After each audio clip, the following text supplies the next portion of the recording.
2-3 വർഷങ്ങളായി നമ്മൾ കേരളത്തിനായിട്ട് ഒരു സൂപ്പർ ലീഗ് എന്നുള്ള ഒരു ഡിസ്കഷൻ നടന്നുകൊണ്ടിരിക്കുന്നു.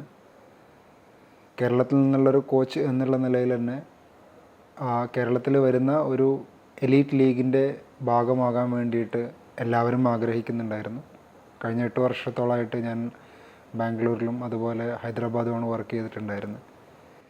ഇത്തരത്തിൽ ഒരു ലീഗ് വരുന്നുണ്ട് എന്നറിഞ്ഞപ്പോൾ തന്നെ കേരള ഫുട്ബോൾ അസോസിയേഷനും ഫുട്ബോളുമായി ബന്ധപ്പെട്ട ആളുകളും എല്ലാവരും കേരളത്തിലേക്ക് കോച്ചുമാർ വരണം എന്നുള്ളതും ഒരു നിർബന്ധം പിടിച്ചിട്ടുള്ള കാര്യമായിരുന്നു. ഒരു ലീഗ് സക്സസ് ആകുന്നതോടുകൂടി കൂടുതൽ കളിക്കാർക്കും അതുപോലെ തന്നെ കോച്ചുമാർക്കും അവസരങ്ങൾ വരികയാണ്. ഈ പ്രൊജക്റ്റുമായിട്ട് ബന്ധപ്പെട്ട് ആദ്യമായിട്ട് നമ്മുടെ ഡയറക്ടേഴ്സ് സംസാരിച്ച സമയത്ത് നമ്മുടെ മുമ്പിലുണ്ടായിരുന്ന വെല്ലുവിളി എന്ന് പറയുന്നത് പ്ലെയർ സെലക്ഷൻ ആയിരുന്നു. പ്ലെയർ സെലക്ഷന് നമുക്ക് 6 ഫോറിൻ പ്ലെയേഴ്സിനെ ആയിരുന്നു നമുക്ക് പറഞ്ഞിട്ടുണ്ടായിരുന്നത്. അത് ഹെഡ് കോച്ച് മാനുവൽ വന്നതോടുകൂടി തന്നെ നമ്മൾ ഈ ചുരുങ്ങിയ സമയത്തിനുള്ളിൽ തിരഞ്ഞെടുക്കുക എന്നുള്ളത് വലിയൊരു ചലഞ്ചായിരുന്നു.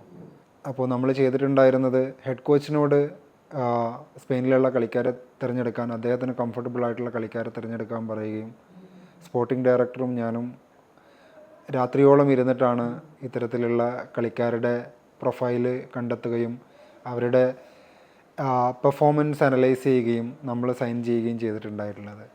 അതുപോലെ തന്നെ ഇതൊരു ഷോർട്ട് ലീഗ് ആയതുകൊണ്ട് തന്നെ പല കളിക്കാരും പിന്നെ നമ്മളോട് ഇത്തരത്തിലുള്ളൊരു വിമുഖത കാണിച്ചിട്ടുണ്ടായിരുന്നു. പക്ഷേ എന്നാൽ പല നല്ല കളിക്കാരെ തന്നെ നമുക്ക് സൈൻ ചെയ്യാൻ പറ്റി. അതിന് ഒരുപാട് എഫേർട്ട് എടുക്കേണ്ടി വന്നിട്ടുണ്ട്.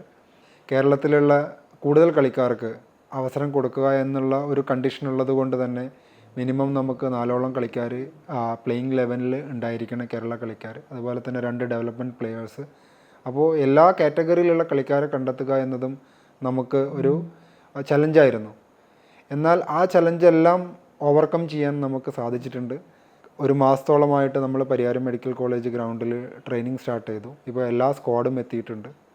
അപ്പോൾ എല്ലാവരെയും ഒത്തിണക്കി കുറച്ചോളം മാച്ചുകൾ കളിക്കാനും ആ മാച്ചുകളോടെ തന്നെ നമ്മൾ 9-ാം തീയതിയാണ് നമ്മുടെ മാച്ച് വരുന്നത്, അതിലേക്ക് പ്രിപ്പയർ ആവാനും സാധിച്ചിട്ടുണ്ട്. സ്വാഭാവികമായിട്ടും കളിക്കാർക്കും ഇത്തരത്തിലുള്ള ഒരു ലീഗിൻ്റെ ഇമ്പോർട്ടൻസ് മനസ്സിലായിട്ടുണ്ട്. നമ്മൾ ആസ് എ കണ്ണൂർ വാരിയർ നമ്മൾ വാരിയേഴ്സാണ്, നമ്മൾ ജയിക്കാൻ വേണ്ടിയിട്ട് തന്നെയാണ് കളിക്കുന്നത്. സ്വാഭാവികമായിട്ടൊരു പോസിറ്റീവായിട്ടുള്ളൊരു റിസൾട്ടാണ് നമ്മൾ ഉദ്ദേശിക്കുന്നത്. അത് വരും എന്ന് തന്നെയാണ് നമ്മുടെ പ്രതീക്ഷ.